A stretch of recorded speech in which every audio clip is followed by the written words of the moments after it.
নমস্কার, আলোর বর্তিকা news channel থেকে আমি প্রজ্ঞা পারিজাত আছি মহারাজ জিষ্ণুজির সঙ্গে। আলোর বর্তিকা নিউজ চ্যানেলে আপনাকে আসার জন্য অসংখ্য ধন্যবাদ। নমস্কার দাদা, আপনার তো 4টে বই বেরিয়েছে, তার মধ্যে প্রথম বই হচ্ছে মানুষ ও মনুষ্যত্ব। এইটা নিয়ে এই বইটা নিয়ে যদি দাদা কিছু আমাদেরকে বলেন। ঠিক আছে, তবে প্রথমে একটু বলে রাখা দরকার, 4টি বই নয় 11টি বই প্রকাশিত হয়েছে। তার মধ্যে 4টিকে বিশেষ বই, মানে 4টি খুবই গুরুত্বপূর্ণ এবং শুধু বাঙালিদের জন্য নয়, শুধু ভারতীয়দের জন্য নয়, সারা বিশ্ববাসীর জন্য প্রয়োজন। এই বইটি সারা বিশ্ববাসীর পথ প্রদর্শক, কেননা এই যে বইটি মানুষ ও মনুষ্যত্ব, যার নাম, এই মানুষ ও মনুষ্যত্ব নামে কোনো বই আছে কিনা জানা নেই। শুধু মানুষ কাকে বলে, মনুষ্যত্ব কাকে বলে, এবং মানুষ হতে গেলে যে সমস্ত প্রতিবন্ধকতা আমাদের জীবনে আসে তা কীভাবে কাটানো যায়, এবং সেই প্রতিবন্ধকতা ধীরে ধীরে কাটিয়ে কী করে আমরা পূর্ণ মানুষ হয়ে উঠতে পারি তার পথ এখানে ব্যক্ত করা হয়েছে।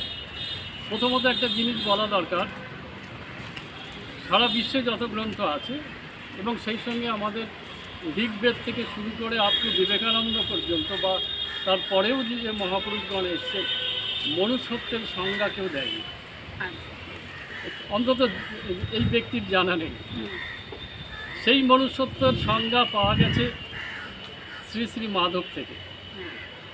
শ্রী শ্রী মাধব এই কলকাতায় থাকতেন অনেক বছর। তিনি এই কলকাতায় নীরবে এক মহা জ্ঞান বিতরণ করে দিয়ে গেছেন, নীরবে। ওনার আলোচনা থেকে এই মনুষ্যত্ব সম্বন্ধে সংজ্ঞা লাভ জানার পর তা বিভিন্ন জনের মাঝে আলোচনা করা হতো। তখন একজন ব্যক্তি বলেছিল যে দাদা, আপনি যে আলোচনা করেন এটা নিয়ে একটা বই করুন। তারই ফলশ্রুতি এই মানুষ ও মনুষ্যত্ব। এবং এখানে রয়েছে সারা বিশ্বের বিশ্ব জাগরণের পথ, বিশ্ব জাগরণের মন্ত্র, যেটা সকল বিশ্ববাসীর আজ জানা দরকার। এবং এর ইংরেজি ভার্সানও আছে, সেটা ম্যান অ্যান্ড হিউম্যানিটি।